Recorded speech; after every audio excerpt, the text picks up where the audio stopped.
No niin, moro vaan kaikille. Nyt olis tutoriaali, miten tää Bookit-server. Ja kello on vähän väärässä. Nytten eli mä siis nyt näytän, että miten tää Bookit-server Hamatsilla. Ja eli menette nyt tällaiseen linkkiin, mulla on sitä kopioituna. Laitan sen sitten deskiin, descriptioniin. Se vie teidät tällaiselle. Ja sitten täällä on tämmönen, täällä on näitä versioita. Tossa on 1.4.6. Ja täällä nyt teidän pitää tosiaan ladata tämä, eikä mitään muita.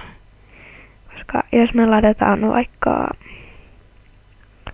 1.3.2, niin sit sinne se ei niinku tavallaan toimi.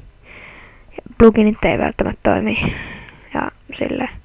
Mut joo, laitetaan tää 1.4.6 tästä. No niin, säilytetään se. Ja sitten mennään tänne. Tehdään uusi kansio. Laitetaan sen nimeksi vaikka Bookit server. Avataan se. Tehdään tänne uusi tekstitiedosto. Noin. Avataan toi. Sitten mennään tänne. Mennään missä se nyt tosta? Ei.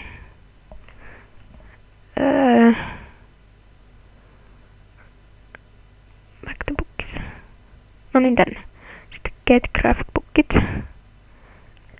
Ja sitten täältä kopioitte tämän, tai täällä on nyt näitä kaikkia koodeja, niin niitä pitää sitten, mä voin laittaa ne kaikki tuohon deskiin, niitä pitää sitten, ja sitten tästä, niinku, tää on, että paljon te, kuin hyvän servun te nyt haluatte. Jos mä haluaisin tästä hyvän servun, laittaisin varmaan 3, mä laitan nyt 2, tälleen. Sitten tallennetaan tää nimellä. Se pitää, eli niin, kaikki tiedostot. Ja sitten run.bat. Näin. Toi voidaan sulkea. Tää on latautunut. Siirretään toi tonne. Sitten tämä voidaan poistaa. Ja nyt ja sitten tää pitää vielä nime uudelleen. Craft Bookit. Noin. Ja sitten meillä olisi niinku tässä tämä. Avataan tää. Nyt se tekee tänne näitä. Ja sitten tänne tulee tällainen juttu. Tekee näitä. Pitää odottaa, että tää on tän. No niin. Sitten voidaan laittaa stop. No niin. Sitten mennään, muutetaan vaikka tän nimi. Muutetaan se nyt vaikka maailma. Näin. Ja sitten mennään serveriin. Ja sitten aletaan muuttaa täältä. Muutetaan vaikka tää muote, miten se nyt sanotaan. Ja laitetaan siihen vaikka, että jos haluaa värillisen, niinku tää ykkösen ja tabin vieressä oleva juttu. Siitä ja sitten vaikka 1.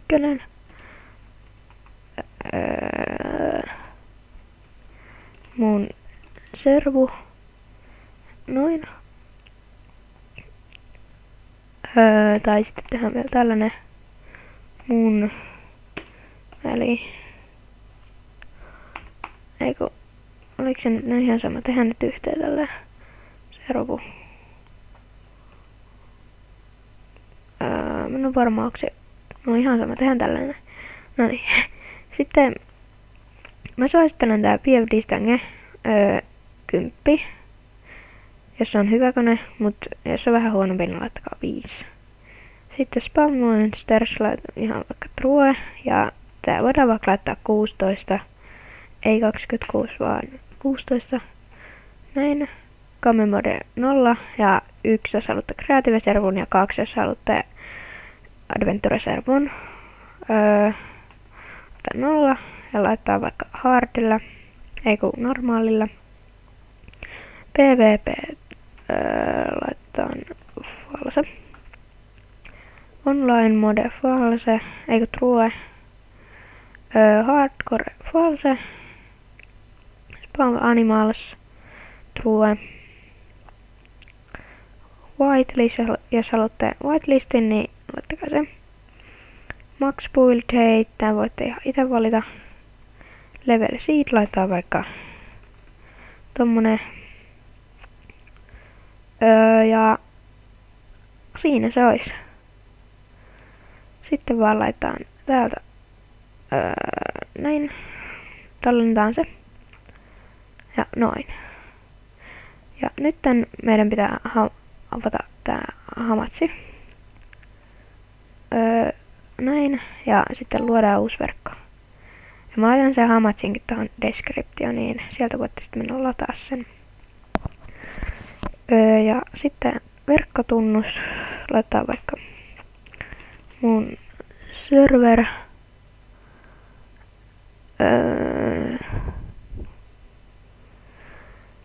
Näin.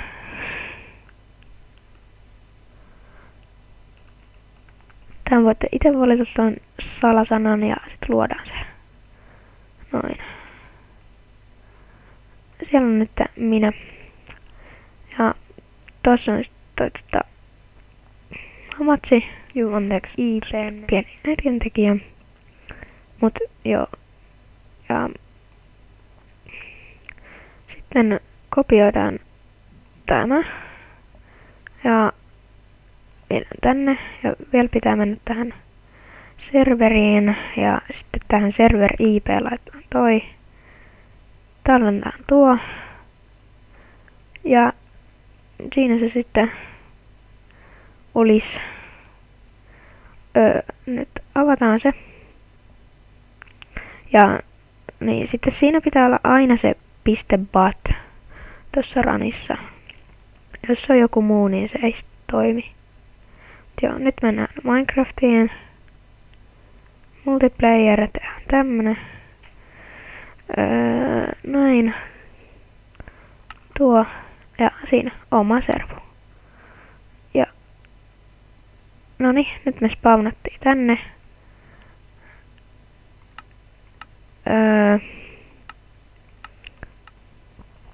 Ja täällä sitten voidaan, että lagittaa ja sitten jos haluatte, että mä vielä teen sellaisen oppaan, missä mä näytän, miten ladetaan plugineita, niin senkin mä voin sitten tehdä. Toivottavasti tästä oli apua ja silleen. Ja tosiaan tässä nyt on. Täällä nyt ei oo yhtäkään plugins. Oho. Näin. Ei oo nolla. Ja joo. Ja tosiaan sit vielä tämmönen, että jos te haluatte, että teidät opataan, otatte OP:ta, niin laittakaa vaan tolle. Ja tai no, niin se nimi. Ja nyt mä voin laittaa täältä Game mode 1. Ja joo, eiköhän se ollut siinä. Nähdään seuraavassa tutorialissa tai videossa.